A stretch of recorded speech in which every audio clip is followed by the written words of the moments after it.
Yo, what's going on, snipers? And welcome back to your Condors franchise mode here in NHL 25. So last episode, if you did not catch it, it was quite a crazy episode. We were in the Stanley Cup Finals, but unfortunately we could not get it done, and it was kind of a heartbreaking way to lose because our team had a chance to potentially tie the series up and get it to a Game 7, but we could not get it done. So, Game 1 we lost 4-2, Game 2 5-1, then 6-4. So at that point we were down 3-0. Doesn't look like any hope is lost for our team. Our hope is in our team's blood for a potential Stanley Cup at that point. We then win 5-2 and 4-2. So at that point I'm kind of thinking, hey, maybe we could pull off a reverse sweep because we've came back from a 3-1 deficit before. Well, we get to Game 6, and this one we end up losing 4-3 in overtime. And like I said, it was a bit of a heartbreaking game because we were down 3-1 basically with I think it was 15 seconds left or something like that. We pulled within one goal as we pulled the goalies, so it was okay, maybe we're at least gonna just try tying this game up. I don't think we are gonna tie this game up, but we might tie it up. And we did end up tying this game up with about 4.5 seconds left, so 2 goals in the span of 10 seconds on a little bit of a scramble play. So this game went to overtime because of 2 goals in the final 15 seconds. So I'm like, this team might still actually have a chance to win the Stanley Cup after all. Well, we go to overtime and our team starts playing terrible defensively. A really bad line change by Schaefer, and in Jaskalein, and our former top line sniper, gets a breakaway because of it. He ends up scoring the game-winning goal, and the LA Kings end up winning the Stanley Cup. So unfortunately, once again, we are left cupless this season, which is really unfortunate because we do have some pretty big guys that are up for contracts this offseason. So I'm not really too sure what this roster is going to look like going on paper next season. I would assume it's mostly going to be the same as long as we could afford everybody. But I am a little bit scared that we could end up losing some big names this offseason because if we look at the pending UFAs for our forwards, if we look all expiring, you can see Makinen's a pending UFA, Giordano, Lehman, Ashton. All 4 of those guys are pending free agents.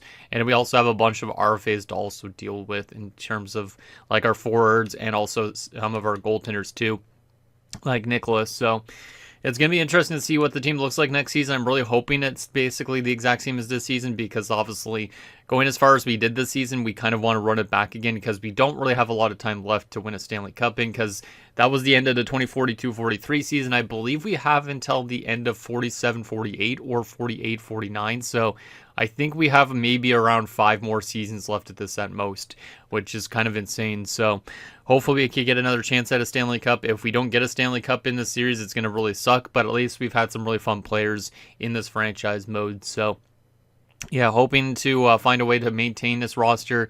And then in terms of drafting players and stuff like that, it's not going to really matter that much at this stage, but hopefully we can at least still set this team up for some future success with some good draft picks. But anyways, before we get into the draft and resign stage, let's get your guys' comments, see what you guys have to say about last episode, and then we'll see what we're able to do with this resign stage and stuff like that, because that's going to be the most important thing about this episode. So the first comment is from Dylan Burrows, who says, "Great series either way. How many seasons do we have left in the 25?" And like I said, I think it's 4 or 5, but I'm not too sure. If I would have been able to load up my Albuquerque series from before this, I think it went to 48, 49, I'd like to say. So I think it's probably around 5 seasons left, but I could be completely wrong with that.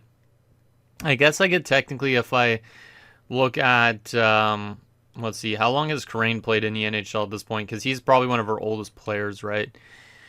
How many years has he played already? And why is it having that glitch already again? God damn it, I don't know why that glitch exists where it just starts flickering. Is it going to still flicker? Yep, it is.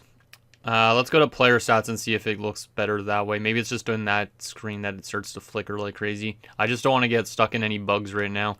But we'll try and see how many seasons we've technically played at this point. Let's start with actually not Mackin, and we want to go to the oldest guy, which is obviously our captain in Crane. Him and Houghton are getting closer and closer to retirement. So if we look at Crane, for instance, obviously the first season will be 24-25. So 24-25, 25-26, 26-27, 27-28, and 28-29 is 5 years. So this is 6, 7, 8, 9, 10, 11, 12, 13, 14, 15, 16, 17, 18, 19, 20. So yeah, I think we have 5 years left, 5 seasons left. That's including next season. So That's all we have left to win ourselves a Stanley Cup. And it's kind of insane that it's like only that much seasons left because like Crane, like I said, 150 career playoff games, but he's only made the final 2 times, I think. And we've lost obviously both of them. So this rebuild obviously hasn't gone to plan. It has gone to plan where we've been a consistent playoff team, but at the same time, trying to actually win a Stanley Cup has been very impossible for this team for no weird reason. And the last and final comment is from Sour Taco says, I don't know what you do now. I have a feeling this was your last real shot. At this point, maybe a retool on the roster is in order. Whoever you want to draft and resign is fine by me. And I'm not too sure about a little bit of a retool. Like 5 years left. I mean, we could technically retool some things, but I'm not too sure exactly where we need to retool is the case because our defensive core, I say this is pretty much set in stone for the most part. I really do like how our defensive core is set up. Obviously, with Lindsay being listed now as a top 4 defenseman, though, that could make somebody expendable in the top 4, and it's not going to be Houghton, and it probably won't be Schaefer. I don't think it would be Carlton, but obviously if we want to get Lindsay more ice time, we definitely need to make an adjustment in terms of defense. Goaltending, obviously, we have these 2 young goalies. We don't really need to make any adjustments there. And then from like a forward perspective, I'm not too sure on what we could really rework. Like, obviously, we could try and promote somebody like Kazanov into the top 6 and get rid of a winger like, I don't know. I don't really want to get rid of Ragnarsson. I don't really want to get rid of our Captain Crane either. And obviously, Lehman, I'm going to potentially try to re-sign, but I could maybe let him go just to get Kazanov into that top 6, because Kazanov, even though he's only had a career high of 48 points, he was actually really good in the playoffs, it seemed like, since getting moved into the top 6. Like, if we look at his last few games of the playoffs, he had like 3 goals in those last 3 games total. So maybe it would be a good idea to have him in the top 6. So we'll see about that. Obviously, Mashenko is also listed as a second line forward. So maybe we do not need to bring back Lehman, but it would be nice to bring back Lehman considering obviously he was really good of a fit when we brought him in from the Sharks. Like, he was over point per game in the regular season, near point per game in the playoffs. So I think we might try and hold on to him, but aside from that, I don't really know what we want to refix a bit. Like, maybe we let go of Ashton just because he's too good to be a third-line center. Something like that, because he does have a lesser role. Giordano didn't want to be re-signed, though, which is interesting. So maybe we could run Makinen and Ashton as the top 2 centers and let go of Giordano. It would make us a little bit weaker, of course, but I'm not too sure if that's a good idea or not, because Giordano was one of our best playoff performers. So a lot of tough decisions, but we're going to have to make them. So at least first we have the draft, so we won't have to worry about the re-sign stage just yet, but we might want to get some guys already re-signed if possible, because some of the contracts are going to change for sure. So if we go back to all expiring here, and we look at like the forwards, for instance, obviously the RFAs we could kind of hold out for a little bit with, but the 4 UFAs, 3 of them are centers, 1's a right winger. We were looking at the asking prices in last episode. Lehman didn't really want too much. He does also have a lot of organizational interest, which is great because that means we could probably drop it down to like a $7.5 million contract, which hypothetically is not really that bad. He would be done basically or signed for the rest of the series with not even a clause involved, so we could trade him if need be. And then Giordano, I think, was asking for how much was it? He was asking for a lot. It was both him and Makinen who were asking for a bit. Both of them do actually have some high organizational interest too. Makinen was asking for way more money than Giordano. Hypothetically, we could let go of Makinen based on that, but Makinen was obviously really clutch, and it's hard to think about actually letting go of him because he's been one of our best producers in terms of offense. He's almost on 1,000 points. Playoff-wise, he's been a beast. Like, I don't really want to let him go, but it might make more sense since him and Giordano, basically their asking prices are quite different. Like, they both want to run the same amount of term, but Makinen wants like an extra like tons of money on top of that. Like, if we go to the minimum that Makinen probably would accept for 6 years, we're looking at maybe like $14 million, something like that around, which is kind of expensive. If we went to Giordano for an extra year, he would probably cost us like 13 something instead. So like $1 million less for an extra year, which is not bad. Yeah, I don't know about giving those guys contracts right now. I might wait till the resign stage on those two guys and then also Ashton, because like I said, I'm not too sure if Ashton comes back or not. I guess he probably would come back if we do let go of one of Giordano or Makinen. Lehman's the one guy I might want to already re-sign, but I also think that giving Kazanov top 6 time this coming season is something that we should probably lean towards doing, because that will help him take that next step. Because if we look at our wingers right now here, on the left wing side, we have Karain, Ragnarsson. We won't count Kazanov as a left winger. Let's just count him as a right winger for now. And then Mishenko and Nielsen. And also Popov, who's potentially making it. Savage is already signed for next season as well. And then there's Hilbert. So we have a lot of left wingers. Also Trotter, too. So we have a lot more left wingers than full-on right wingers. That's the thing. Lehman and Dempsey being in the top 6, or Dempsey being a third-line guy is not a bad idea for next season. So maybe we'd think about trading away somebody on that left-wing prospect side of things. Like, we could use Kazanov as a second-line right winger, where Dempsey currently is. But maybe we think about trading Mishenko, or getting rid of Nielsen's rights or something like that. Popov is going to be making the NHL this year, and he's a playmaker too, I think. He is a playmaker. Since he's a playmaker, he's pretty much like a lesser version of Mishenko. Obviously, he's only 1 year younger. Mishenko is not going to be getting top 6 time regardless. Maybe we trade away Mishenko at this draft because we have so much left wingers on this team. And because also guys like Hilbert might make the NHL too. We could always trade away Savage at some point as well, because he's not going to get much better than this. He's not getting a lot of ice time either.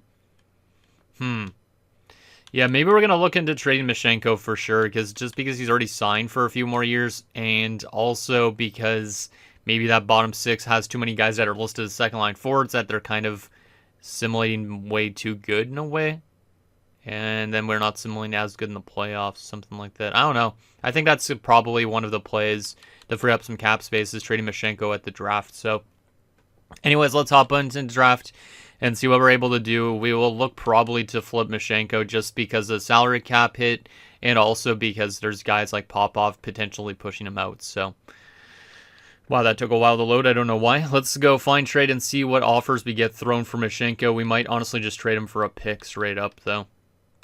Let's see, Mishenko. 2 third-round picks and a guy named Winchester, second and a third. I want more future picks. I don't really want this draft class, to be honest. Comrie as a defensive prospect in a third. Huh. Interesting. We don't really need defensive prospects, but third, and Enqvist.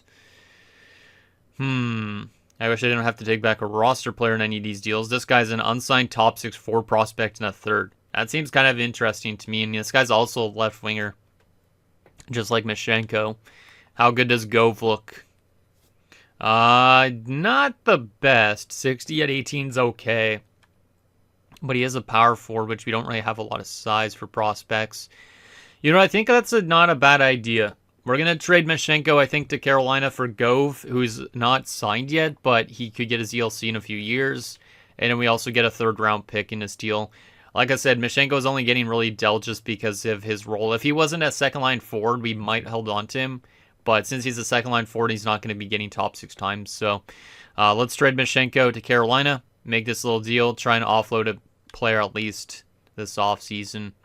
And I think that's the only trade we're really going to make this offseason, because we do have a lot of left wingers still. Maybe I could think about trading away Savage still, just because Trotter might be in too. Hilbert might be in. Like, we do have a lot of left wingers at the moment, so Trotter's a 2-way, correct? Or something like that, I think. No, he's a sniper.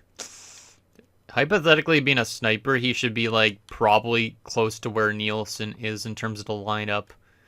So we might have to prioritize one of the two of those guys at the start of the season. Savage is okay to stay in a 4th-line role. Same with Hilbert, I think, because Hilbert's a power forward. No, he's a 2-way as well. So, yeah, Hilbert and Savage would be perfect for a 4th line.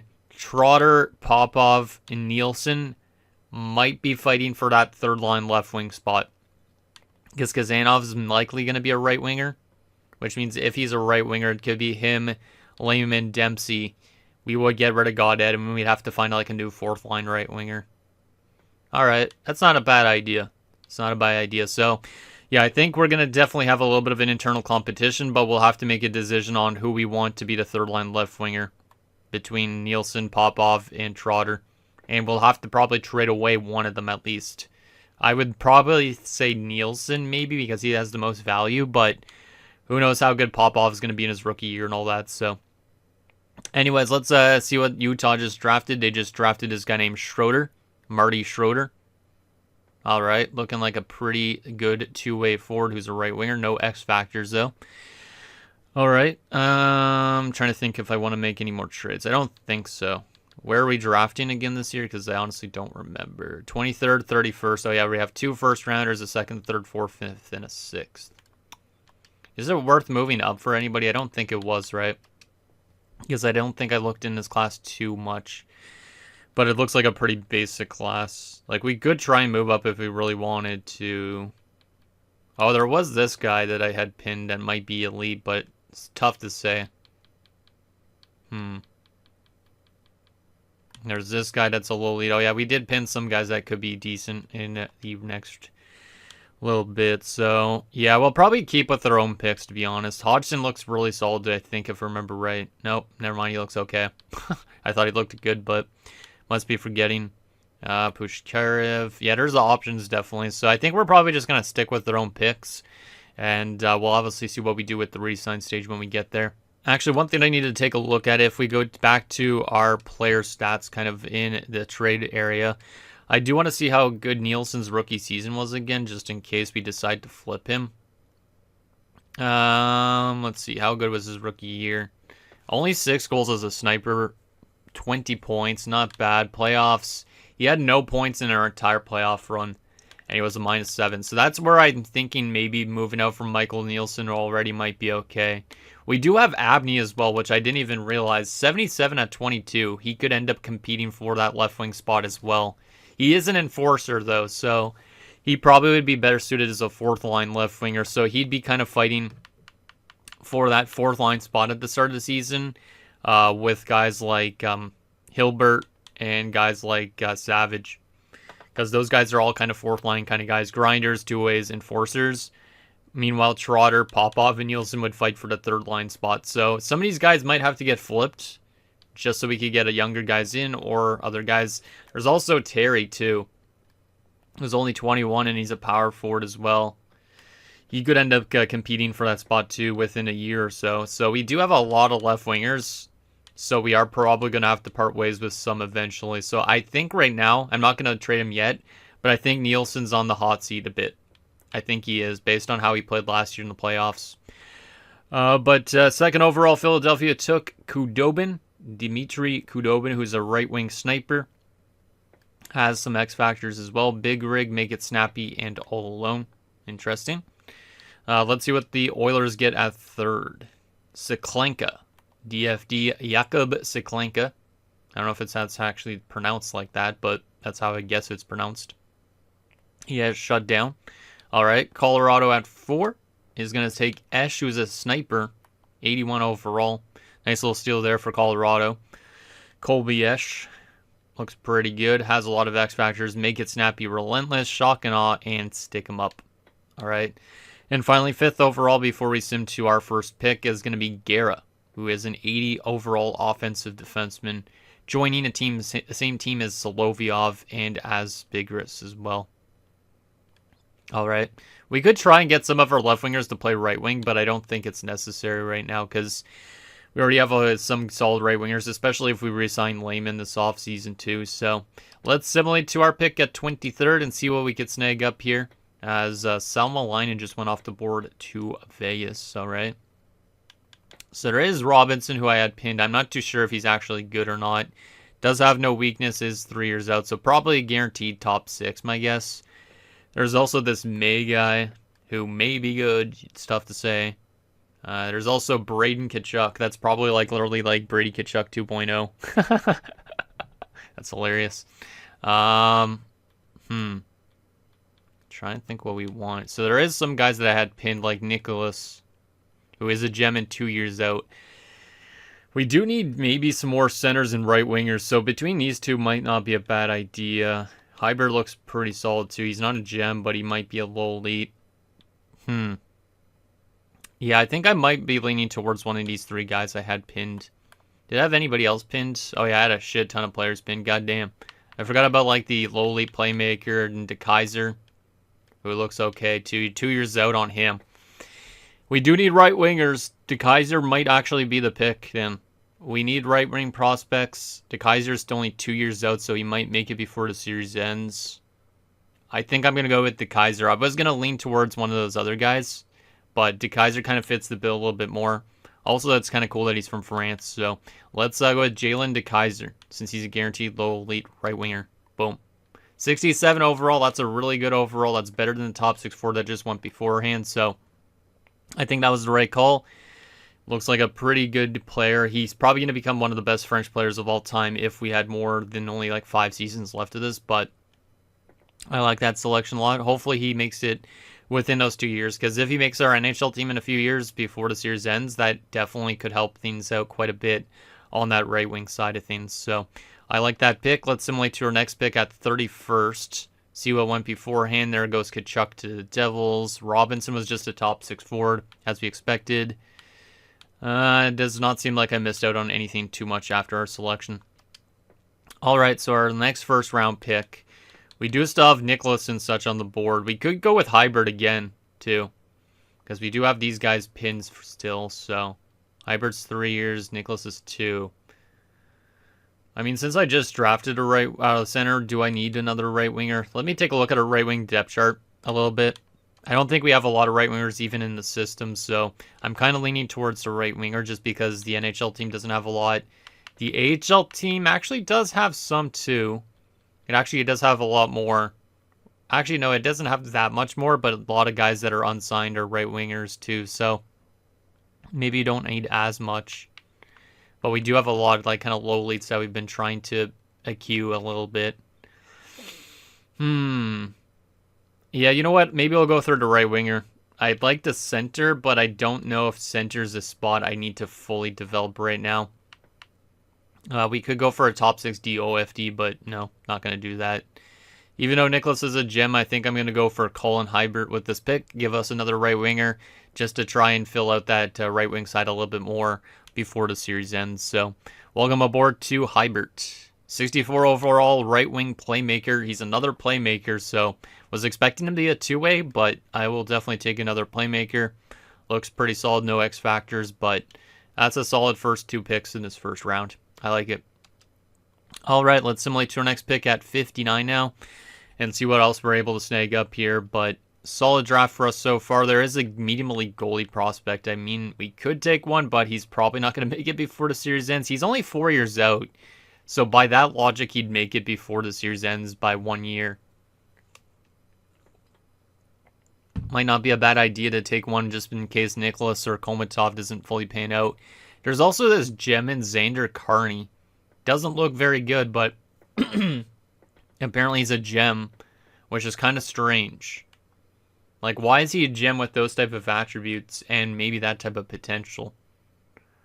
Do I have multiple seconds? I think I do, right? I think I do. I think that's what I said, right? Let's double check on that. No, we don't. Oh, no, we do actually. 27th after this pick. Oh, no, this is the Nashville pick. This is the one at 27th. Do I want to go for a guy that's a gem, or do I want to go for a goalie prospect? Or, this gem guy is kind of intriguing to me. I don't really know why. Because it looks like he's going to be a low top 9 right now, so he's probably another low lead playmaker, and he's another left winger, actually. We don't really need left wingers at all. So I think the goalie prospect's probably what I lean towards. There is also a defensive prospect that's a gem, but he doesn't look very good. Like, he's probably not going to make it before the series ends, so. Oh, there's this medium elite offensive defenseman. I forgot about him. We could definitely take him next round, probably. I think, if I'm not mistaken. Let's just double check on that. Pretty sure we could pick him next round. Oh, yeah, for sure. We'll be able to take him next round. So, we'll probably go with the goalie prospect just because we might as well. So, we'll go with Oliver, and see how good he is. 61, that's actually not too bad of a starting point, especially for a medium elite goalie. So Let's hope that he makes it before the series ends like it says he should, but if he doesn't, at least he is technically like the next successors for our goaltending tandems. But let's simulate to 95 and take that offensive defenseman that we had pinned as well if possible. This low 6 is literally listed as a gem, which is kind of strange. You don't see a lot of low 6 gems. AJ Beach, but still not going to take him. Maybe that other guy was a low 6 as well. But let's go for the medium elite offensive defenseman. He's 19 years old already. He is 5 years out, so there's a good chance he doesn't make it before the series ends, but still gives us a good prospect, so we might as well take him. Boom. Or value, too, for that matter. 55 overall at 19. Yeah, quite of a low overall to start, but could end up becoming something. Does have actually pretty good passing. Shooting categories are good. Obviously, his offensive awareness and such needs a lot of work, but could be something that maybe develops faster than anticipated, maybe not. Apparently, Matvei Mishkov was traded to the Flames in this episode. That's kind of weird. And some guy named Pedersen was dealt to Tampa Bay. And then obviously our Mashenko trade. All right, final few picks of this draft. Let's see if we can find any other steals here. But for the most part, it's been a pretty good draft for this team. No other guys pinned left. That kind of sucks. Looks like a bunch of crap, pretty much. There is another guy with the last name Crane, and since he's got the last name Crane, I'm gonna just take him, just because we might as well get another Crane in this organization. You can't never have enough Cranes, so Eric Crane, welcome aboard. Medium 7th, I mean, he's got a good, solid overall for a medium 7th, but definitely not as good as our current Crane. I thought he'd be a type of player to pick our team up because he's a Crane. Huh. Yeah. All right, let's simulate to 159 now.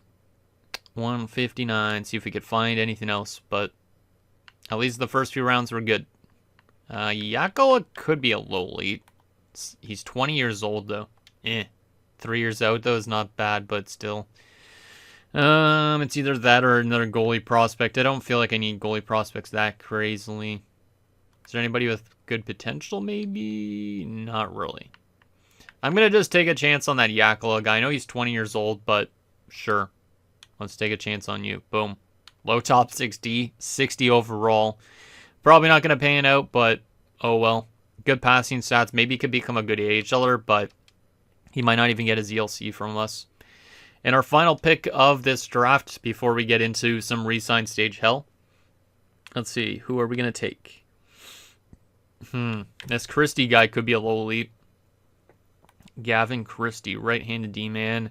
4 years out's actually not that bad, but he's probably not got a good potential, but we might as well take him since he's got maybe a chance. Boom. Low top 6D, 55 overall. So not a great last two picks or so, but I'd say in general, it was a pretty good draft class for our team. We got a lot of elite more prospects like low elites and some medium elites. We just got to obviously hope that they develop. So there that is. And obviously made that trade with Mashenko going to Carolina. Hopefully that doesn't come back to bite us in the butt. But the resign stage, obviously, this is the most important part of this episode. As we said, we don't know how much cap space we got left, so I'm kind of scared. We do not need to necessarily resign our coaches, but we're going to. Even though we have had a lack of playoff success, we're going to try and hold on to our head coach a little bit longer because he's been really good during the regular season, but for some reason, playoffs are his kryptonite. So we'll try and hold on to all of our coaching staff just because I don't think we need to make coaching adjustments, but maybe that's something we could look at next episode. If you guys think it would be better to find new coaches, maybe that could change things a bit. So there you go. That's good to go with. Any scouts need to come back? I don't think so, right? Let's see. Oh, no, there is a couple. 3 scouts. So we got a QMJHL scout and Bertram that needs to come back. So bring back Maddox Bertram. We also got to bring back Ernesto Voros. And anybody else? Oh, it was Fitzmaurice. Okay, it was just these 3 guys. It's interesting. Ezra Fitzmaurice. Perfect. So scouts are dealt with, coaches are dealt with, re-sign stage. How much money do we got to spend? This is always the scary part, is finding out how much money you actually have for your guys. $54 million bucks. That's not a ton. It's good, but it's not a ton. We're just going to immediately probably qualify most of our RFAs here. Damn, Holmstrom wants 9.6 for 4 years. That's pricey, but he has been getting pretty good. Let's re-sign some of these two-way contracts just so we could get some of these guys out of the way a little bit. Just because it's pretty easy just to knock these guys out so we could actually see what's most important. All right, so first and foremost, what about Kazanov?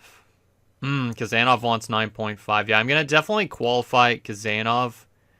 I'm going to qualify Lindsay as well. Nielsen probably wants a one-way, right? Yes, he does. We'll qualify him as well. We're just going to qualify a lot of these lower-end RFAs. We might negotiate with Holmstrom on a bigger deal, but also we need that money probably for some other people too. So Nicholas might want a cheaper contract, 4.5 already. Damn, he does not have a lot of organizational interest, so we'll qualify him too. And Holmstrom is an interesting one. He broke out this year quite a bit, if I'm not mistaken, right? 44 points. Yeah, he's still getting better every year, which is great to see. Had a solid playoffs too. He's a good defenseman in terms of offensive production. And he wants a lot of money, but it's not the worst. His organizational interest is quite low, though, so...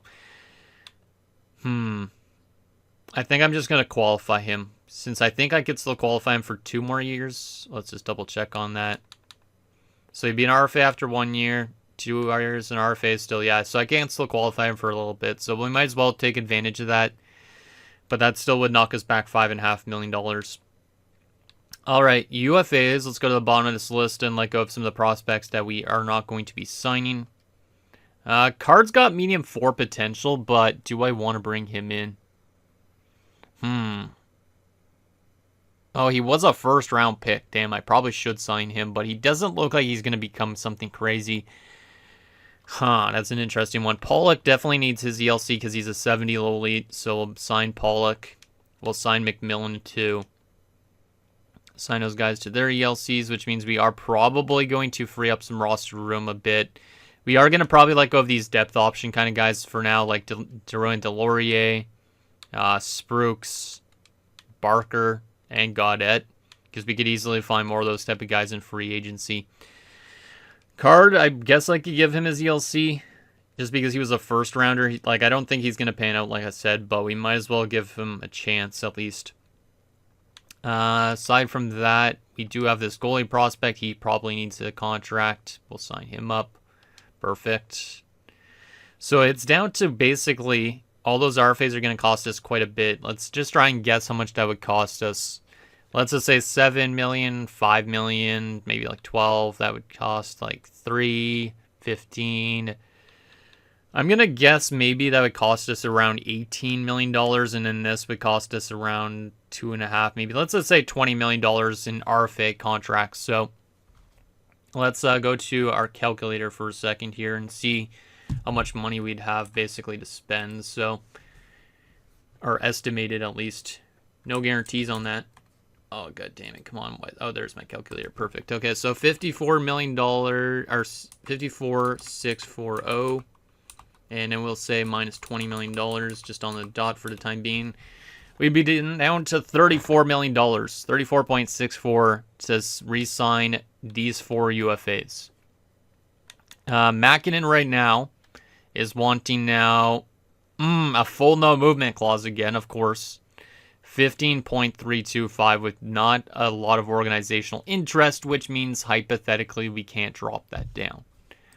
But if we basically did 34,640, we minus, say, 15.325, that would knock us down to only $19 million basically in cap space after we sign Makinen if we gave him what he wants.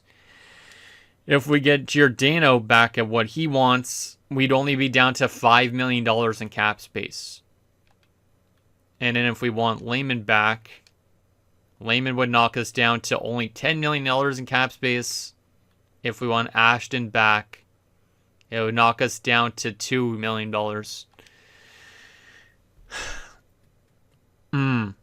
So basically, if I sign both these centers, I can't bring back Lehman or Ashton. If I bring back Makinen, and then I'd have enough money to basically re-sign these 2 guys probably. So I'm leaning towards maybe actually letting go of Giordano. He doesn't want an extension here too, so that actually might play a bit of a factor. So I think what we're going to do here is prioritize Makinen, Lehman, and Ashton could be that second line center instead of Gio. I really do like Giordano. He was actually a nice little steal in the late first round. He's a fantastic player too. Hasn't become the most insane player. Like, he's got 578 points in 737 games, but playoff-wise, 120 points in 150 games is pretty good. This is a really tough decision. I might honestly have to let him go, though. I don't think there's a way I could bring back both those top guys as centers. They are both listed as first liners as well. So, hypothetically, this kind of makes a bit more sense to let go of one of them. So, how is Gio's organizational interest? Much higher, though. That's interesting. So he has a lot more interest organizationally than Makinen, but he doesn't want an extension. Makinen wants an extension, but doesn't have that organizational interest.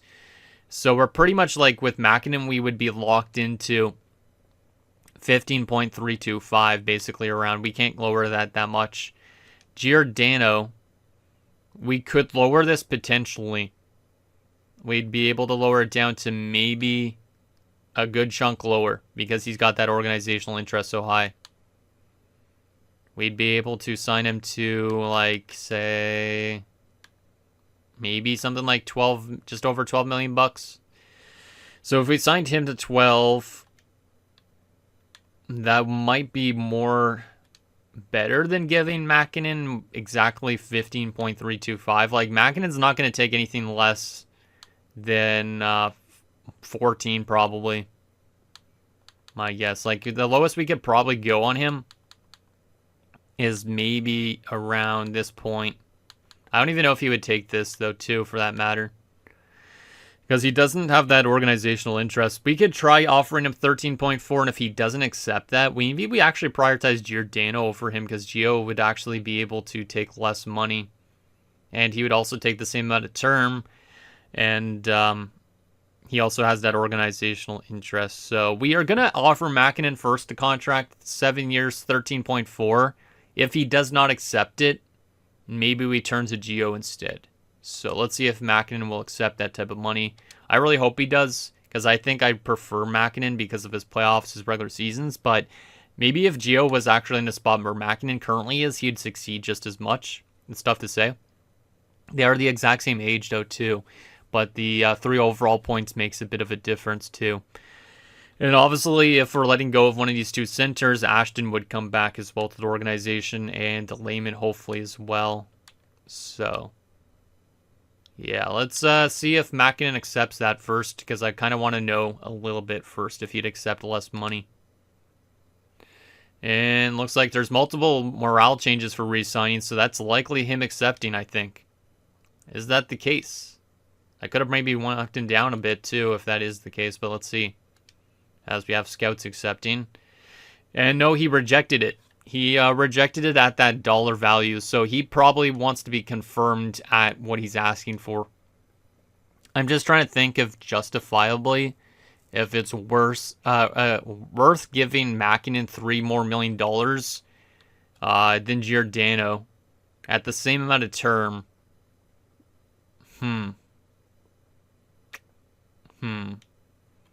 Let me try and give Makinen what he's asking for, and if he doesn't accept that, we might have some issues. Maybe should have given him lower. It doesn't drop down the contract interest. Let's do $15 million on the dot. So we're going to try and still get Makinen, but I wanted to see if he'll accept close to what he's asking for. If he doesn't accept close to what he's asking for at all, I think we might prioritize Giordano and these other two guys, which is kind of not a great idea because Makinen, like I said, he's been a clutch-ass playoff performer. And I really do like him probably more than Giordano, but might honestly be the play to let him go instead. Giordano did have a better playoffs, which is interesting enough. Let's advance a day and see if he'll accept that. Oh, he did accept it. Okay, he accepted $15 million on the clock. So I guess that does confirm, though, that Giordano will be leaving the team instead. I wasn't too sure if he'd accept $15 million. Maybe I could lower it of that more, but we managed to hold on to Mäkinen, which means these other two should be costly as well a little bit. I don't think I could drop Lehman down by that much, but I do want to hold on to Lehman. I think he's a great right winger to have in our top 6. So we'll see if he could maybe knock this down to like an 8.55 contract. Maybe even an 8.6. That would be even fine with me. And then we'll see if Ashton will take a couple years. Wow, he wants 8.3 now. Damn, man, that's so expensive. But it is much cheaper, obviously, than it would be to use Giordano as a second-line center. So that's why I'd be prioritizing Ashton over Gio. I know Gio's been here a long time, but the money's kind of getting a little bit tight. So I don't know if I could get him for $7 million. Maybe they'll do 7.1 for 5 years for Ashton. I think he could relish the opportunity if he's in the top 6. So we'll offer those contracts, see if Lehman and Ashton accept. If they do, Giro's likely gone, my guess, at that point. So will Lehman and Ashton accept? Looks like Ashton did accept that contract, which is nice to see, and Lehman did as well. Wow. So $27 million in cap space for 3 big RFAs, 3 lower end RFAs, actually 4 big RFAs, I should say. Yeah, I think we have to let go of Gio. Because if we resign Gio now at what he's asking for, or actually lowered us down to $12 million, we'd have $15 million in cap space. I do not think that's enough to re-sign all these RFAs. Because Holmstrom, like I said, is going to be fetching a good pretty penny, probably like 7 something. Kazanov, probably $5 million at least. Lindsay, right now, what he asking for? Yeah, Lindsay probably like $3 million. So if you say it's 7, 5, and 3, that's 15 right there. 16, 17, 18. And then this is probably like another 3. So yeah, like 20-something million, which eats up most of the cap space we have left. So unfortunately, this is probably going to be one of the toughest decisions we have to make in the series because a lot of guys are locked up. But we're going to have to salute to Zane Giordano, who's been here for quite a long time. I think it makes sense more financially that we brought back Ashton instead. So let's give a little bit of a salute to Giordano and his playoff performances and stuff. Like I said, not the craziest regular season guy. Like, I mean, he's had some 80-point seasons and all that. But 578 points in 737 games, it's respectable. But it's not exactly what I anticipated. But it's definitely good. And in playoffs, I think this is usually where he's kind of made his money a bit more. Over point per game in last year's playoffs. And also 1 year, like back in 2039 too. So he's had some good success. But I just don't think there's a way we could really hold on to him anymore. His faceoffs aren't really the best too, for that matter. So maybe that's a big thing here, is Ashton can win draws. Giordano can't really, so sucks that we have to do this, but let's give a little salute to Zane Giordano. Hopefully he doesn't sign with like the Rangers or something like that, but we're going to have to let him go.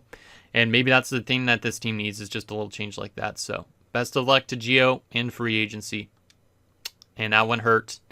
And of course, Karain lost morale because of that, because those two guys have played a long time together. Lehman also did lose morale, which kind of sucks because Lehman just got re-signed. But I think we need a lot of this money for our RFAs. And then if we have money left over, maybe we could bring in something else in the offseason. But let's advance to free agency, I guess, now, and see how much of our RFAs already accept. I think some of them might. Yeah, Hilbert already accepts the qualifying offer. Same with Popov, which is good. And nobody else did yet. All right, so how much money do we got to spend again this offseason? We have $26 million. And we still have 4 UFAs there and a UFA goalie, or RFA goalie, I should say. Trying to think of how much these guys are going to cost us. Let's try and do some more math here a little bit. So we have 26,895. Let's do some math and see how much money we'd be losing if we gave everybody what they wanted right now. So, yeah, see, Holmstrom 9.95. That's expensive. That's what he's trying to get right now. Obviously, he's going to get lower than that, but he could get like still $7 million, maybe 6 at lowest. Because Zanov, what he's asking for right now, 8.775. So if we keep on minusing that, Lindsay, what did you want again? $6 million bucks, goddamn. And then we have Nielsen, who's going to be pretty dirt cheap, I think. Yeah, $13.25 he wants right now. And then finally, the last one is Nicholas, $4,275. So technically, if we gave everybody what they wanted right now, we'd be over the cap by $3.43 million. But obviously, everybody's going to be taking a bit of a pay cut, so we might realistically only have a few $1,000,000 in cap space. So we might not have a lot of money to spend, but at least our cap constraints aren't as bad since we let go of Giordano. If we let go of brought back Giordano, there'd be no way I could bring every single one of these guys back. So let's see what we got in terms of our team right now, though, like what we potentially need. So right now our first line center would be Mackinnon, obviously on a crazy contract, $15 million bucks. We have Ashton as the second line center now. Russell's still under contract. He could potentially still be a fourth line guy for us next season, but we definitely have a bit of a hole at that third line center spot since we let go of Giordano. So a center would be probably something we'd need to look into. Now we could use some of these guys as centers, but a lot of them don't have center as a position. So. But aside from that, left wingers, I'd say we're pretty good since we got a lot of guys internally competing for spots. I could easily make some more trades involving guys like Savage and all that, but we need to figure out who's going to be that third line left winger. If it's going to be Popov, Abney, was he one of them? No, he was the enforcer, right? Yeah, he was the enforcer. If it's going to be Popov, Trotter, or I guess just Popov or Trotter, yeah, because technically... Unless there's an unsigned guy that's left winger. Oh, yeah, or Nielsen. Or Nielsen, that was the other one. So you have to make a decision on that left winger. Who's that third line guy going to be? The other two, probably, one of them could be back in the minors. The other one could get dealt. And then from the fourth line aspect, it's between Abney, Hilbert, and Savage. Who Savage is listed as a third line checking forward. So he might complain about ice time being on the fourth line. Meanwhile, Hilbert and Abney are both fourth line guys. So I think it might honestly be Abney that's the fourth line guy. He is an enforcer though, so it's a bit of a risk. Hilbert as another guy would make more sense. I think Savage is on the outs. I think he's on the outs. So if we're getting rid of somebody, it'd be maybe Savage and Nielsen, and then these other younger guys could kind of fight for that left wing spot too. Right wing side of things, we have Lehman and Dempsey, and then we also have unsigned, or RFAs wise. We would probably be using Kazanov as a right winger as well. So maybe we could use another right winger too. Yeah, maybe. I mean, we could use a guy like Trotter on his off wing since he's a sniper. If we wanted to. Oh, Ragnarsson could be used as a right winger too if we really wanted. But then obviously that would be a huge drop off after Crane. So I think the main thing we would need is a third line center. Maybe we find ourselves another winger or something like that, but we don't really have a lot of money, so third line center is probably the most important. And in our defensive core, obviously I think is going to be pretty much just the same as last year. Because we have Holmstrom, Lindsay, RFAs right now. And then we have still Houghton, Schaefer, Carlton, and Jang. So I don't think we need a defenseman. We could even use this Savage guy as a 7th D-man if we want. And then in terms of goalies, it's going to be Komatov and Nilsson. Or not Nilsson, Nicholas. Not Nilsson, what am I saying? And Nicholas. So I think goalies are good. Defense is good. Unless we want a depth defender. And then probably in terms of forwards, we just need a third line center. And then that might be all we really need. So let's take a look at what's available on free agency and also on the trading block. And then that'll be it for this episode. But in terms of free agents, like I said, we probably just need centers. Let's see what we got still in terms of other positions just in case. Because we could always trade away people to make in some new people. Our former goalie Kudobin's a free agent. Some other solid goalies, but obviously, like I said, goalies is not an area we really need. In terms of defensemen, since we maybe need a depth defender, we could bring somebody in. But in terms of really high-end defenders, there's not really anybody. The best is an 82 overall, so a little bit of a weak defensive pool, but it's okay. Because that's not really an area we need anyways, so. But I'll still scroll through this just in case you guys see like a depth defenseman you might want me to bring in. Like, we could bring in this Pirieta guy who wants barely anything if we want to. So there is that. In terms of forwards, right wing side of things, Copeland's the best as an 84 overall. Corvo as well. Let me actually just remove my face so you guys can kind of see the overalls and ages a bit better. But, yeah, we don't really need forwards. We could use maybe a right winger, but it's not the hugest need in the world. And then in terms of left wingers, not really a lot of left wingers. We already have a good left wing pool. Biggest is going to free agency after leaving the Sharks. So, shout out to our former guy. It was actually not too bad in San Jose, but would it be nice to have him back as that right wing guy? Maybe, but he's listed as a second line forward, so it's like, I mean, technically we got rid of Mishenko for that same reason, so that's that. Third line centers, is there anybody out there? Obviously, we just let go of Giordano. He's the best available free agent in terms of every position. Our former center and Kirill Ovechkin is actually a free agent already, too, after some time in Toronto. It's funny. Connor Bedard as a third-line center would be too expensive. He is actually listed still as a second-line forward, but that's kind of funny. Emanen is an 82 at 26. 48 assists last year? Damn. This guy's a really good passer.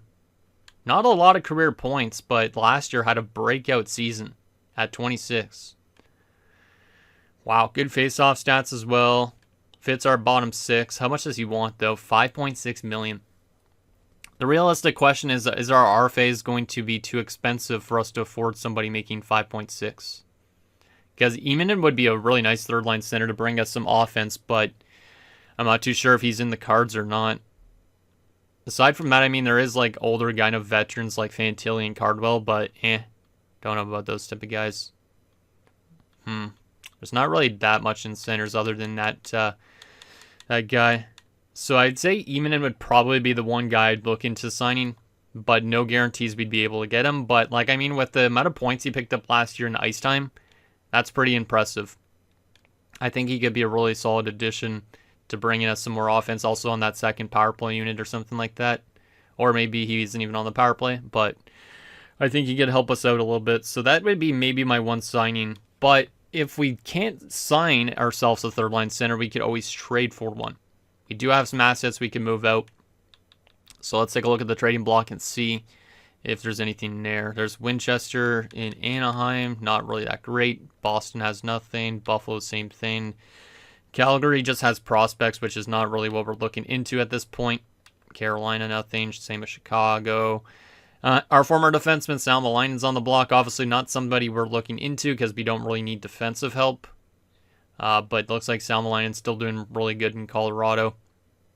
I kind of miss this guy. Maybe he would have helped us get a Stanley Cup win, but shout out to Antti Salmelainen, making $13.7 million. Dallas has an elite defenseman. It's 34 years old, making a lot of money on the block as well. More of a physical defenseman, not something I really need.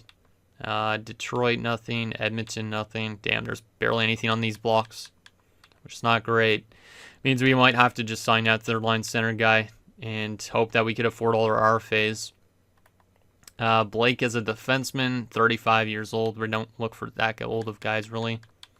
Nashville has Hamilton as a third-line center option. So if we don't sign that third-line center that we just saw, I mean, Hamilton could produce, potentially. His offensive awareness isn't crazy, but he's got good passing. Had 41 points last year. 47 and 50 a couple years back in Dallas. Only made the playoffs a couple of times. Had 10 points one year, though. Murray Hamilton might not be that bad. He's also on a very cheap contract, too, which is also much more beneficial for us because obviously we are pretty strapped for cap. So instead of signing a $5 million center, we could bring in Hamilton as a cheap rental option. There's also Murray as a center, who's also a third-line center who also produces on a good level. 70 points last year, though, for him. Only 1 point in the playoffs, though, eek. But Bo Murray might be good. He is signed for 2 years, though, at 7.25. I'd probably want Nashville to retain money on that, and I don't know if they would do that. So he's interesting, but for $7.25 million for a third-line center is not ideal. Like, he'd be basically making just as much as Ashton in a third-line role. So it's like, I don't know. I think I'd prefer Hamilton in that case. New Jersey has Gormley as a left winger, Pecker as a defenseman, De Silva. Lambert as a third line center. Maybe. 38 goals last year, damn. He was good for them before we obviously knocked him out in the conference finals. Good face-off stats again. Yeah, he could maybe fit that third line role. He is making a little bit more money than I'd like, though. $4 million for the year. So I don't know if I'd bring him in as that third line guy. Plekhanov is a defenseman, only 24 years old. It's pretty good, but we don't really need defensive help. But it looks like he's not getting playing time in New York. Barnes is okay as a left winger. Schroeder, Nokalainen. Wakabayashi, Bentley is defenders.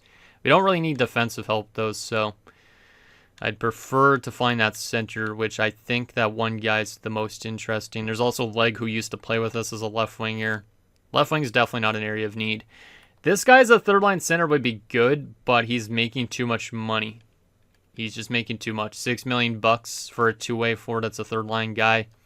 Not necessarily ideal. I mean, he did have 61 points a few years ago, 53 the most recent season, but still, I don't think he's worth that type of money, because he wouldn't be getting that type of production probably on our team. San Jose has nothing. Seattle has nothing. St. Louis has some prospects. Tampa, nothing. Toronto, nothing. Utah has Tijagila as a third-line center. Probably really wouldn't work. Dawes as a third-line center as a sniper. Probably wouldn't work just because he's a sniper. But he is a good player. There's also Fox as a third-line center. I mean, he could work, but he is a playmaker. We're probably looking more for defensive options for that bottom six. For Obiov as a playmaker is not bad. Vancouver has a goalie. They also have Hale. They have Chiodu, Stone, and Dollywall. Vegas, more prospects, as you'd expect. And then Washington has some defenders in Gamble, Cyphers, Capaduca. Gunderson is a left winger. That's pretty solid, but $10 million. And Clermont as a third-line center is a bit too expensive in terms of money. So if we're going to trade for a third-line center instead of sign that one guy, I'd be leaning towards probably Hamilton as that guy. Probably Hamilton. I mean, Murray's really interesting, but I don't know if he'd be that guy. So we do have options, at least for that third-line center spot, which is good. We just want to make sure that it's not somebody too expensive, because we need to make sure we could afford all those RFAs back, which we should be able to, as long as we don't overpay on some dudes. So anyways, guys, that's going to do it for this episode of our New York Islanders franchise mode. So in next episode, we'll take it to free agency. We'll see what we end up signing up or trading for. And we'll see what this team looks like going into next season. It should be an interesting team with some youth injection a little bit from the minors. Obviously, still should be a competitive team, which is good. But I'm a little bit scared, obviously, if this team could actually make it back to a cup finals again. So this thing down below, and I'll see you guys next time.